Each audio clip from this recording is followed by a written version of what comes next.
नमस्कार मित्रांनो, आपल्या चॅनलमध्ये सर्वांचं स्वागत आहे. तर मित्रांनो, अतिशय आनंदाची बातमी आहे.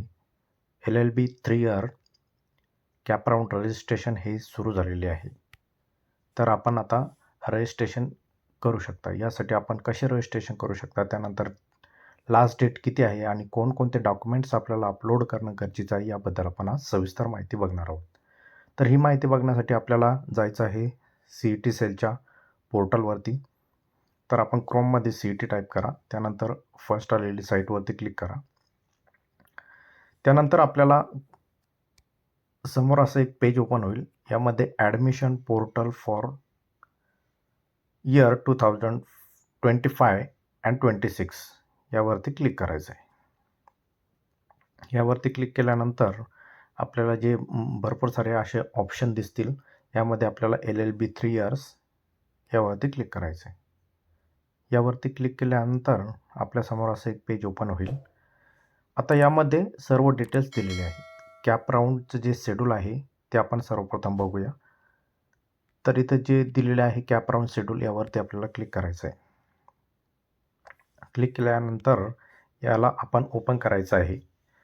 आता तुम्ही यामध्ये बघू शकता की candidate registration application form filling हे 30 जून 2025 ते 10 जुलै 2025 पर्यंत सुरू असणार आहे.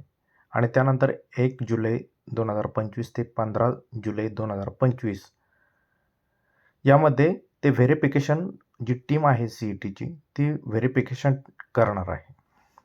तर आपण 30 जून 2025 ते 10 जुलै 2025 पर्यंत आपण हे रजिस्ट्रेशन करू शकता कॅप राऊंडसाठी. त्यानंतर आपल्याला बघणं गरजेचं आहे यामध्ये की यासाठी आपल्याला कोणकोणत्या डॉक्युमेंटची आवश्यकता आहे. आपल्याला कोणकोणते डॉक्युमेंट आपल्याकडे असणे गरजेचं आहे, जेणेकरून ते आपल्याला अपलोड करणे सोयीस्कर जाईल. तर यासाठी आपल्याला इथे दिलेले आहे LLB 3 इयर्स डॉक्युमेंट्स रिक्वायर्ड 2025 यावरती आपल्याला क्लिक करायचं आहे.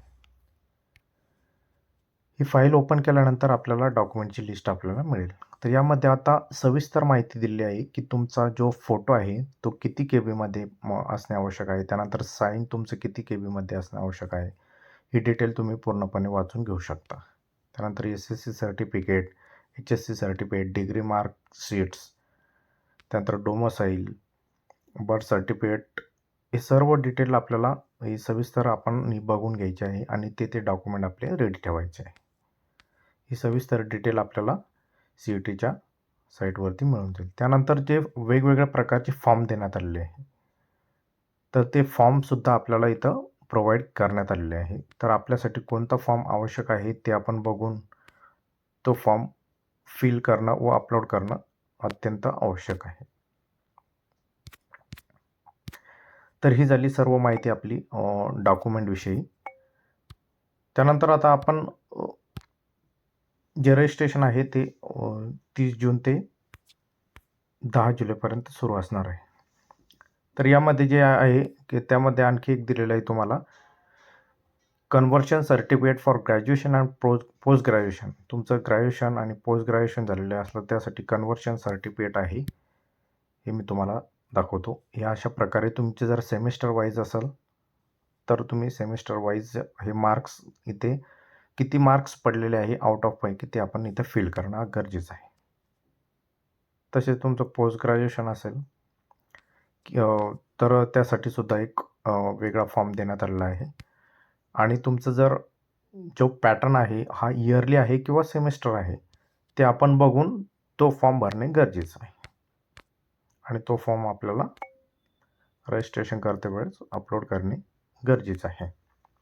तर अशा पद्धतीने कॅप राऊंड शेड्यूल करण्यात आलेले आहे. ही आपण साईटवरती जाऊन व्यवस्थित माहिती घ्यायची आहे. आणि तुम्हाला जर रजिस्ट्रेशन करायचं असेल तर इथं 2 ऑप्शन आहे तुम्हाला. एक कॅन्डिडेट लॉग इन आहे आणि college and other log in आहे. तर आपल्याला कॅन्डिडेट लॉग इनमध्ये जायचं आहे. त्यानंतर असा इंटरफेस ओपन होईल. यामध्ये आपला युजरनेम, पासवर्ड आपल्याला एंटर करायचा आहे आणि साइन इनवरती क्लिक करायचं आहे. साइन इन झाल्यानंतर आपल्याला इथं विचारेल की have you appeared for Maharashtra LLB 3 year CET 2025. तर इथं आपल्याला येसवरती क्लिक करायचं आहे. येसवरती क्लिक केल्यानंतर आपल्याला समोर विचारेल की रजिस्ट्रेशन नंबर आणि रोल नंबर. आता रजिस्ट्रेशन नंबर कोणता? तर रजिस्ट्रेशन नंबर हा जो आपला स्कोर कार्ड आहे, स्कोर कार्डवरती आपल्याला ॲप्लिकेशन नंबर म्हणून आहे. कोणता नंबर आहे? ॲप्लिकेशन नंबर म्हणून आहे. तर तो ॲप्लिकेशन नंबर इथे बघू शकता तुम्ही. ॲप्लिकेशन नंबर हा आपल्याला रजिस्ट्रेशन नंबरमध्ये एंटर करायचा आहे आणि त्यानंतर रोल नंबर आहे. तर रोल नंबर आपल्याला तिथे एंटर करायचा आहे. हे एंटर केल्यानंतर आपल्याला चेक्स आता मी एंटर करून घेतो. यामध्ये रजिस्ट्रेशन नंबर म्हणजे ॲप्लिकेशन नंबर, त्यानंतर रोल नंबर. हे केल्यानंतर आपल्याला चेक CET डिटेल्स यावरती क्लिक करायचं आहे.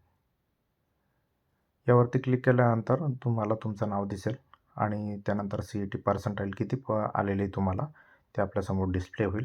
त्यानंतर सेव्ह आणि नेक्स्टवर क्लिक करायचं आहे आणि त्यानंतरची प्रोसेस तुम्ही फॉर्म पुढे रजिस्ट्रेशन स्टेप बाय स्टेप 8 ते 9 स्टेप आहे ते आपण भरू शकता. मी तुम्हाला ही माहिती यासाठी दिली की बरेच जण इथं रजिस्ट्रेशन नंबर कोणता आहे यावरती कन्फ्यूज होतात. तर कन्फ्यूज होण्याचं काहीच कारण नाही. रजिस्ट्रेशन नंबर म्हणजेच ॲप्लिकेशन नंबर आहे.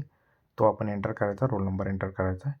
त्यानंतर पुढची सेव्ह अँड नेक्स्टचे केल्यानंतर पुढची जी रजिस्ट्रेशनची पद्धत आहे किंवा जी स्टेप्स आहेत ते आपल्यासमोर येईल. ते वन बाय वन आपण भरू शकता आणि आपला ॲप्लिकेशन फॉर्म सबमिट करू शकता.